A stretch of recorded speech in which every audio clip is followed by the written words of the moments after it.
Halo teman-teman semua, balik lagi di channel Adit GP. Kita tetap di segmen Bongkar Cerita. Yes. Nah, kali ini aku udah bareng sama Ilman. Saya Herman. Hai. Hey.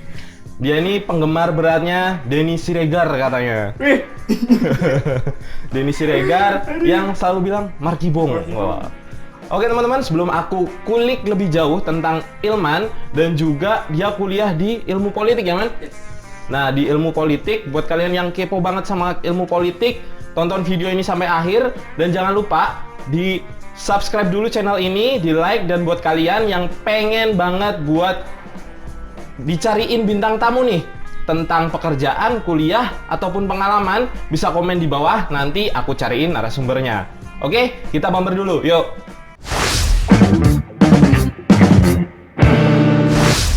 Oke, kali ini bareng Ilman dari ilmu politik. Ilmu politik mana, Man? Aku sih dari Purwokerto aja. Purwokerto. Dari Purwokerto. Purwokerto, kampusnya Purwokerto tuh banyak. Apa tuh? Yang Kampus. katanya orang itu UI cabang Purwokerto. Wadah. Kenapa UI cabang Purwokerto? Nggak tahu sih, katanya sih apa ya? Karena mungkin almetnya kali. Oh, almetnya warna kuning-kuning. Iya. Oh, warna kuning-kuning katanya. Dari kampus apa, Bro, berarti? Jenderal Sudirman ya? Oh, Dia dari FISIP Ilmu Politik Jenderal Sudirman. Oke. FISIP tuh singkatan dari Fakultas Ilmu Sosial dan Ilmu Politik. Di sana nyebutnya FISIP atau FISIPOL, Bro? Kalau di sana itu nyebutnya itu FISIP. Kalau FISIP. FISIPOL kayaknya cuma UGM apa kalau nggak salah ya. Setahu Tapi sih. sama aja kan Sama ya? aja. Jurusannya Nah. apa aja, Bro, di FISIP? Kalau aku di FISIP sih ada yang jelas ada ilmu politik, ada sosiologi, ada ilmu komunikasi, ada ilmu administrasi negara. Sekarang udah ganti jadi Apa namanya? administrasi publik Oh ya, sama hubungan internasional. Udah sih itu aja di FISIP. di FISIP ya. Terus kamu ngambil ilmu politik ya. Terus tadi kan kita udah ngobrol-ngobrol nih di luar. Kenapa sih ngidolain Denny Siregar gitu? Biar tahu nih, aku juga penasaran. Tadi belum ngejelasin soalnya, cuy. Jadi gini ya guys. Sebenarnya nggak berat-berat amat sama Denny Siregar ya. Cuma kadang aku mikirnya itu lihat-lihat itu kok sesuai itu. Walaupun kebanyakan orang itu banyak yang kontra gitu. Mungkin di luar sana banyak orang yang kontra sama Bung Denny Siregar, pasti. Juga ada yang kontra sama aku juga. Tuh, tapi kalau aku berarti pertama karena dia juga bikinnya itu realistis tuh. Walaupun seenggaknya dia itu kayak pro banget sama pemerintah gitu. Tapi ya mau gimana sih? Mohon maaf. Gak apa-apa, kita jadi gibahin orang ya di sini. Mohon maaf banget. Gak apa-apa, kan itu tokoh idola ya. Selain Denny Siregar, yang kamu idolain siapa, Bro? Dari ranah politik gitu. Kalau aku sendiri sih, gubernurku sendiri sih. Gubernur Jawa Tengah? Iya dong. Wah, Pak Ganjar. Pak Ganjar. Wah, Aku keren. mikirnya gimana ya? Dia itu bisa bedain antara waktu di kantor sama di luar itu bisa loh. Oh, bisa kayak apa ya? Namanya itu kayak bisa aku lupa gitu. Apa, Bro? Lebih kayak kalau di kantor dia bisa menyesuaikan dengan pola kerja kantor, ketika di luar dia menjadi orang yang berbeda, nggak kayak di kantor, nggak sekaku di kantor gitu ya. Jadi kayak orangnya itu nggak sepaneng sama pekerjaannya. Dan kata orang-orang itu kayak gubernur milenial gitu. Tapi keren sih, Pak Ganjar emang keren sih. Keren. Terus gini, Bro, kita mau ngobrol-ngobrol soal ilmu politik nih. Kan kamu ngambil ilmu politik ya di Unsud, masuk tahun baru kemarin 2019. Oh, 2019, angkatan baru cuy. Ini buat kalian yang maba-maba mungkin akan ketemu dia sebagai cuttingnya gitu. Oke, ilmu politik. Apa sih menurutmu yang menarik dari ilmu politik itu sendiri? Kan banyak nih ilmu-ilmu yang lain. Ada ilmu tanah, ilmu hukum, bahkan ilmu hitam. Kenapa milih ilmu politik gitu loh? Kan di Indonesia kesannya ilmu politik itu udah ya gitulah. Gitu. Oke, sebelumnya boleh cerita sedikit ini ya? Boleh, cerita aja. Mungkin banyak orang yang berpikir, buat apa sih masuk politik gitu sih mas? Buat apa sih? Mungkin banyak orang, terutama di desa-desaku. Di desaku, banyak orang, man, buat apa sih masuk ini? Pasti mikirnya itu besok mau jadi caleg ini. Pasti mikirnya gitu. Iya. Dan pasti orang mikirnya politik itu kotor. Padahal enggak loh. Walaupun aslinya aktornya iya, enggak sih. Mohon maaf ya. Aku sendiri sih kenapa ke ilmu politik karena pertama aku suka organisasi dari dulu. Mungkin aku dari SMA itu udah suka ikut OSIS, ikut pramuka di luar sekolah. Terus aku juga dari SMA itu nggak tahu itu dari dulu itu senang banget baca-baca berita tentang politik dari berita-berita di televisi, di koran, itu aku suka banget. Dan mungkin aku suka politik karena aku dulu itu suka sejarah. Mungkin itu saling bersangkut pautan, terutama sejarah di Indonesia, gitu sih. Makanya sekarang kok nggak nyangka bisa masuk seperti ini, dan aku pengennya itu bisa buktiin bahwa ilmu politik itu nggak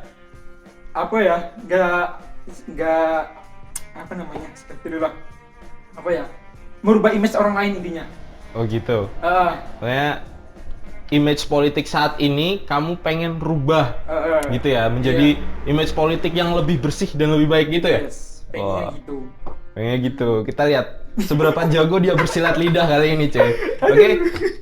Terus gimana? Selama belajar ilmu politik nih, 2 semester ya? Iya. 2 semester. Apa sih yang bikin berkesan ketika kamu pertama kali masuk ilmu politik? Wah, ternyata gini ya gitu. Jadi gini ya, gimana ya? Aslinya ceritanya banyak banget. Aku kan masuk politik ya. Banyak pandangan, banyak terutama suku orang yang beda-beda. Aku di kelas itu ada orang Papua, orang Sulawesi, ada orang Jambi, ada orang yang etnis Tionghoa juga ada. Nah di situ kan kumpul pemikiran-pemikiran itu beda-beda. Mungkin aku berpendapat ini kan mungkin nggak sesuai dengan orang itu. Makanya itu harus hati-hati. Itu yang pertama aku kagetkan. Jangan sampai kita itu mudah bicara itu seenaknya. Itu jangan sekali. Hati-hati loh. Terus mungkin aku pertama kali di politik itu pandangan mereka terhadap mungkin pemerintah, terhadap kebijakan pemerintah saat ini. Terus pandangan mengenai masyarakat seperti ini seperti apa. Mungkin pandangan orang-orang kan pasti beda-beda. Aku sih, oh ya udah. Mungkin teman-temanku udah ada yang ikut organisasi eksternal kayak gitu, ya silahkan. Aku yang masih non eksternal ya kayak gini ya silahkan. Itu sih mas. Berarti ketika kamu masuk ilmu politik, mau nggak mau kita akan banyak bertemu orang dan juga akan banyak bertukar pendapat gitu ya? Yes. Dan pendapatnya bahkan beda-beda. Yes. Ada yang sampai mempertahannya sampai bener-bener aku pokoknya gini, kamu gini gitu. Pernah ngalamin gitu-gitu nggak bro? Aku pernah. Jujur pernah sama orang Jakarta. Iya, gara-gara gitu. Sebutkan apa aja ya? Gara-gara apa ya, tuh? Intinya pertama kan aku itu ibaratnya jadi kalau di desa itu jadi politikus dadakan. kan ditanya kan, man jurusannya apa politik? Dadak di desa langsung ditanyain tentang menurutmu apa ini kan jadi politikus dadakan. Jadi konsultan politikus dadakan gitu ya? Oh, keren. Kembali lagi ke temanku tadi. Itu karena pertama soal pemilu kemarin. Kemarin kan 2 tahun kemarin lah, antara 2019, 2018, 2017 kan kita jujur sendiri lah, ini aku buka-bukaan ya. Kita itu kayak diselipi isu sara. Isu sara. Mungkin orang lain kerasa. Nah itu disuruh berpendapat. Dan temanku itu beda pendapat sama aku. Jadi akhirnya debat. Ini tetap nggak terima. Masalahnya dia itu merasa benar di sana dan aku itu merasa benar di sini. Ya apa boleh buat. Tuh. Berarti ada 2 pandangan yang memang mempunyai sisi yang dilihat dari masing-masing orang gitu ya. Bisa Ilman bisa melihat dari sini, dia melihat dari sana. Yang penting ketika ada perbedaan seperti itu nggak memecah belah pertemanan kalian ya. Nah gitu dong, jaga persatuan cuy. Nah, terus gini bro, kan 2 semester nih. Pelajaran atau mata kuliah yang udah kamu pelajari apa di ilmu politik? Sebenarnya banyak sih. Aku yang pertama kan ada 8 SKS ya. 8 SKS, 20 SKS 20. maksudnya 20, 8 makul. 8 itu 2 hari ya 2 hari cukup. Waktu semester pertama itu yang pasti rata-rata pengantar lah. Mungkin ada pengantar ilmu politik. Terus di politik juga belajar filsafat loh. Asik. Ada filsafat ilmu pengetahuan. Terus ada ekonomi politik dan sebagainya banyak sih. Di semester 2 sekarang aku lagi melajari tentang sistem politik Indonesia, terus pemikiran politik Indonesia, terus pengantar studi pemerintahan, Terus ada sih, kita ada selingannya itu cuma satu SKS sih. Ada TPI, teknis penulisan ilmiah. Mungkin nanti kita buat makalah itu gimana sih cara buat makalah yang baik dan benar. Mungkin gitu sih rata-ratanya. Sama ada bahasa Inggris juga. Oh, berarti di awal kalian banyak belajar tentang pengantar-pengantar ya, dasar-dasar seperti halnya tadi yang udah dibilang. Selanjutnya gini bro, soal tadi kamu kan mempelajari hal-hal dasar ya, hal-hal dasar tentang ilmu politik. Menurutmu di hal-hal dasar apa sih yang menarik atau apa sih yang susah gitu dari yang dipelajari gitu di dasar-dasarnya? Gimana ya, mau nyebutin susah apa gampang itu artinya samar-samar sih kalau menurutku. Relatif ya? Relatif, masalahnya di sini tuh bukan kayak matematika. Di sini tuh apa ya, kita itu belajar berargumen yang mungkin bisa meyakinkan orang lain loh. Gitu. Aku nangkepnya gitu loh. Bagaimana kita berargumen sesuai dengan keadaan dan bisa mempengaruhi orang lain, gitu loh intinya. Makanya mungkin kalau pelajaran mungkin yang agak sedikit perlu berpikir lebih itu filsafat. Filsafat ya, justru itu. Filsafat. Dan filsafat nih dipelajari 1 semester terus dipakai terus atau gimana bro? Kalau aku sih dipelajari 1 semester, 2 semester 1, setelah itu udah nggak ada, kecuali kalau yang ulang. Jangan bilang. Kalau bisa lulus terus gitu ya. Yes. Terus tadi kan aku dengar soal ekonomi politik. Yes. Terus apa lagi bro? Ada apa ya? Ekonomi politik. Yang semester berapa? Semester 1, 2 deh. Ekonomi politik, pengantar ilmu politik, juga ada filsafat, sistem politik, pengantar studi pemerintahan, sama pemikiran politik. Nah, paling itu. Kalau pemikiran politik itu mempelajari apa bro? Pemikiran politik. Ini lagi dipelajari sih. Kita itu mempelajari tentang pandangan-pandangan tokoh-tokoh, terutama tokoh di Indonesia maupun tokoh di dunia. Kalau ini kan secara khusus matkulnya namanya pemikiran politik Indonesia. Jadi mempelajari tentang pandangan-pandangan tokoh-tokoh politik tentang politik apa sih.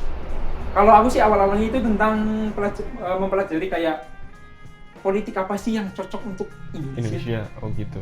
Dan itu muncul banyak sekali mungkin pemikiran Soekarno yang mungkin anti imperialis. Dan setelah ini ada Soeharto yang mungkin nggak anti imperialis. Dan pemikiran Tan Malaka juga, pemikiran para founding father di dulu, gitu sih mempelajari itu semua. Terus tadi mata kuliah yang satunya pengantar ilmu politik, bedanya apa sama itu? Kalau pengantar ilmu politik itu kita lebih kenal kayak apa sih itu politik. Apa sama aja dong kayak tadi, apa sih itu politik?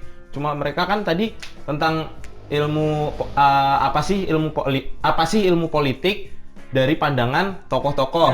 Nah, kalau pengantar ilmu politik. Nah, pengantar ilmu politik lebih spesifikannya itu kayak apa ya? Pengertian politik itu sendiri dan ruang lingkup politik itu apa aja. Mungkin ada negara, kekuasaan, masyarakat, rakyat. Intinya bedanya di itu. Dan ketika di pemikir itu fokus pemikirannya bukan lembaganya. Kalau di pengantar ilmu politik kan lebih ke negara sebagai lembaga. Itu di situ sih.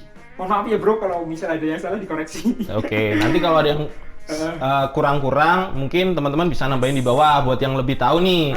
Terus untuk mata kuliah yang lain, kok tadi ada ekonomi politik ya? Yes. Itu pelajaran apa? Kita kan belajarnya politik, kenapa harus mempelajari ekonomi politiknya gitu loh? Di sini tuh ekonomi politik tuh nggak ngitung-ngitung ya mas, bukan ngitung loh, tapi tentang kebijakan, terutama tentang ekspor dan impor. Mungkin tentang politik kebijakan mengenai impor barang, tentang ekspor barang, terus kita itu dampak terhadap devisa pendapatan negara itu seperti apa? Mungkin itu lebih ke situ aja sih.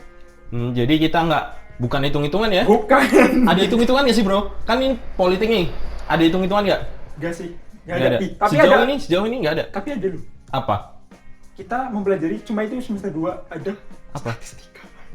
Kenapa? Kok ada statistika? Ada statistika loh bro. Aduh. Itu yang dihitung apa bro? Mungkin mengenai data-data sih. Udah belajar belum tapi? Udah sekarang. Ada lagi loh. Ngitung juga? Ngitung. Mungkin ya ngitung cuma sekedar modus median min sih. Gitu aja sih. Kalau lebih ke data statistik dasar gitulah ya? Enggak, ya itu doang. Nggak terlalu jelimet. Jadi jangan takut nih buat kalian yang biasanya kan anak sosial tuh anti banget sama yang namanya hitung-hitungan kan. Lebih seneng ngomong, ngobrol gitu kan, berargumen. Biasanya anak sosial gitu. Aku awalnya juga kaget loh. Aku awalnya Kaget kaget, gimana? kok ada statistika loh. Ha-ha. Kaget. Aduh. Tapi ya nikmati aja lah. Cuma Tapi- di semester 2 aja, udah. Oke.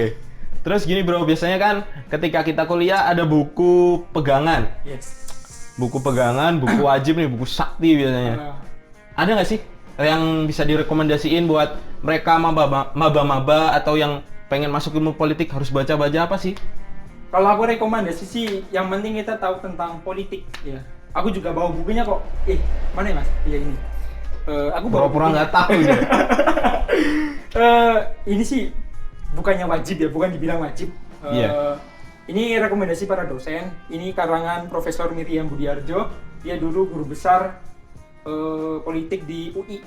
Di UI. Jadi ini belajar tentang dasar-dasar ilmu politik.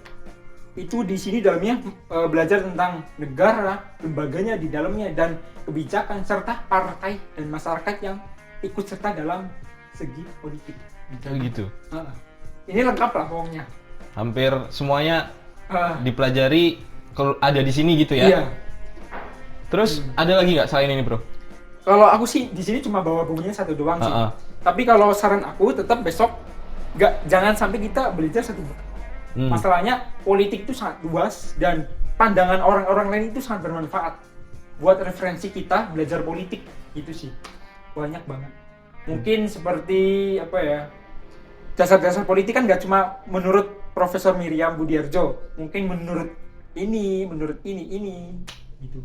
Berarti disarankan buat teman-teman ya sebenarnya untuk semuanya aja sih kan ketika kita kuliah harus baca perbanyak membaca gitu ya. Yes. Karena ilmu itu nggak dari satu sumber aja, tetapi kita bisa cari dengan sumber-sumber lain dengan pendapat yang berbeda pun nggak apa-apa gitu ya. Nggak apa-apa.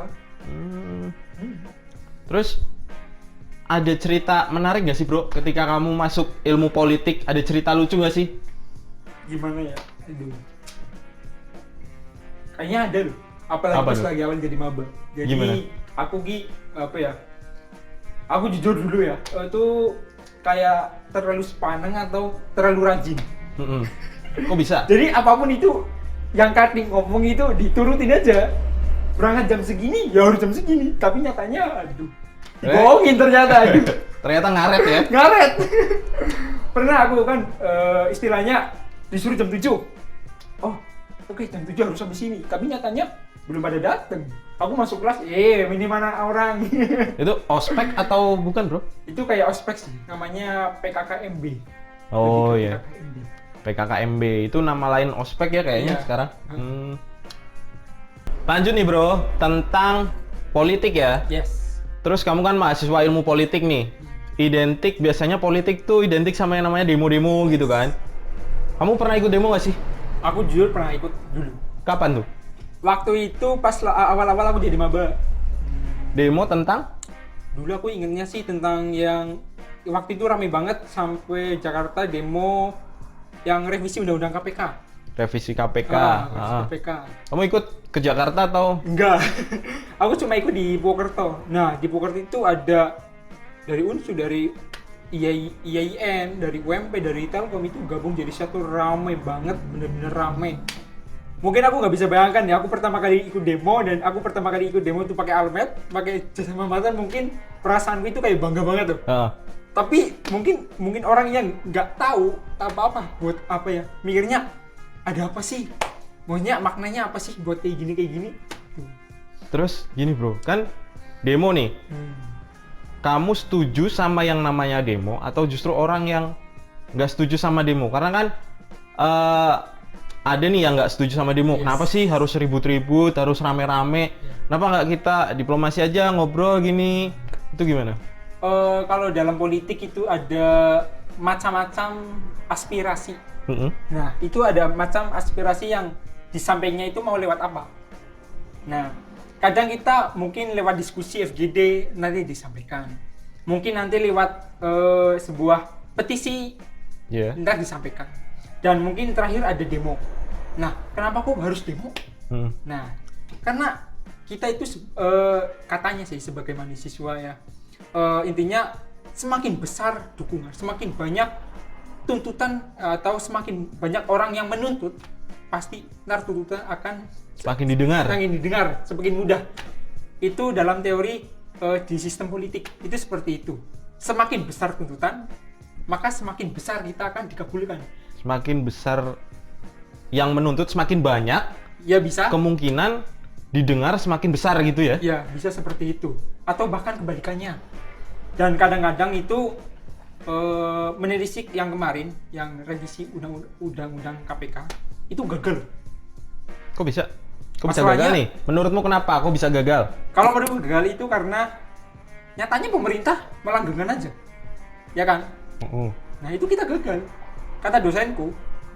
Nah, itu karena tuntutan kamu itu kurang besar. Itu kata dosenku. Aku tanya sendiri. Karena tuntutan kamu itu kurang besar. Jadi dilanggengkan oleh pemerintah, nggak jadi dibatalkan. Padahal ya pasti orang mikirnya ada yang pro dan kontra. Kamu termasuk yang pro apa kontra, bro? Kalau aku sih jujur sendiri, yang jelas ada yang kontra, ada yang pro. Masalahnya di dalam draft RUU itu mungkin ada yang aku kurang nggak suka itu tentang Dewan Pengawas. Iya. Mungkin banyak orang ada yang ngomong Dewan Pengawas itu baik ini tentang ini. Tapi kan apa kita buat sekarang? Kita sekarang KPK kalau mau menyidak OTT itu harus lapor ke Dewan Pengawas. Nah, yang harus dipertanyakan kredibilitas Dewan Pengawas itu harus benar-benar diperhatikan. Bolehlah ada Dewan Pengawas, tapi jangan sampai pemerintah itu ikut intervensi ke Dewan Pengawas. Karena itu sangat vital loh. Harus yang independen gitu ya. Harus independen, Netral. netral. Yang nyanyi. Enggak. Jangan. Terus gini, bro. Setelah tadi pandanganmu tentang demo nih. Kan persepsi orang Indonesia seperti yang kamu bilang tadi, politik itu kotor gitu kan. Kotor, terus image-nya kurang baik lah. Iya. Pandanganmu biar politik Indonesia bisa berubah, menurutmu gimana? Kalau aku sendiri itu gimana ya? Cara aku punya penjelasannya, tapi penjelasannya itu agak gimana ya? Yang pertama, yang pasti kalau kita pengen merubah, aku kan pengen merubah image ya, terutama ya. Yang pasti aktor politiknya harus dibenahi. Kenapa? Karena aktor politik itu yang vital, karena itu adalah citra dari politik Indonesia itu sendiri. Misal aktor politik ngomong kayak gini pasti ya bisa mempengaruhi orang lain gitu. Plus edukasi tentang politik itu sangat penting. Kenapa? Ya kita tahu lah, mungkin orang tua kita itu masih produk-produk orba. Mungkin masih berpikir enak zaman gue tau. Pasti lebih enak zaman di situ lah. Seperti ini. Pasti mikirnya gitu kan, Mas? Pasti mikirnya gitu. Tapi apakah iya memang seperti itu? Ya. Walaupun kadang orang berpikir kayak gitu. Yang pertama aktor sama edukasi, terus sama partisipasi.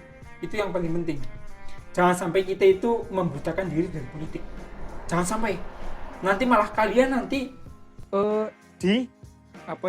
dipolitisasi oleh orang-orang yang tidak berkenan loh. Banyak terjadi kayak gitu. Dan buat teman-teman, aku pengalaman pribadi, tanya-tanya temanku, kamu menurutmu politik apa sih? Mula, nggak mau jelasin. Ribet ini. Padahal apanya sih ribet sih? Kalau aku sendiri bilang itu yang ribet itu orangnya aja yang bikin ribet. Gimana, Mas? Ya, aku setuju aja sih. Karena politik itu sebenarnya adalah suatu alat, bisa dibilang alat gitu ya.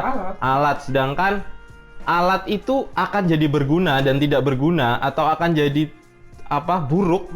Tergantung siapa yang memainkan gitu loh, ya kan? Nah, itu tadi teman-teman, itu pandangan dari seorang mahasiswa ilmu politik. Buat kalian, semoga dengan obrolan kita hari ini, kalian yang lagi galau milih jurusan atau udah masuk nih ke jurusan ilmu politik, atau mantep nih masuk politik, Semoga ini bisa membukakan pikiran kalian tentang jurusan dan juga politik itu sendiri gitu ya bro. Terus terakhir nih bro, kalau misalnya ada anak yang mau masuk ke ilmu politik, apa yang harus dipersiapkan dan apa tipsnya? Aslinya gak ada persiapan apa-apa sih. Yang penting, beneran. Intinya, kalian itu yakin aja. Masalahnya, mungkin kebanyakan orang itu mikir, oh, anak politik harus pintar ngomong. Harus pintar debat ini. Salah. Yang penting apa? Bisa berargumen. Dan berargumen itu nggak cuma pintar ngomong. Tapi tulisan itu berpengaruh loh.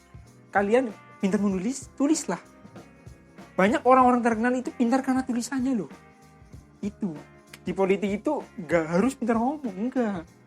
Aku pengalaman sendiri ya, teman-temanku ya banyak yang pintar ngomong, walaupun banyak yang pintar ngomong, tapi ya ada beberapa gitu loh. Yang penting orangnya itu malah kelebihannya di menulis. Tuliskan pandanganmu tentang ini, pasti itu akan berpengaruh sama orang yang ngebaca tulisanmu. Gak harus sih, spesifikannya gak harus, yang penting yakin, jangan berpikiran kayak tadi, terus intinya sering update. Itu. Sering update apa nih? Update story? Bukan. Jadi kayak sering apa ya? Ya seharusnya tahulah kondisi sekarang itu seperti apa. Kalau kita nggak mau mengkritisi sesuatu, ya gimana kita mau berkembang? Jangan sampai kita cuma manut. Istilahnya kita, kamu udah kisah. Jangan. Kita harus, ya kita boleh kritisi, tapi kita harus apa ya? Harus kasih solusi. Berarti update berita-berita atau isu-isu terbaru gitu ya? Itu bisa. Update-nya di story juga bisa dong. Bisa dong.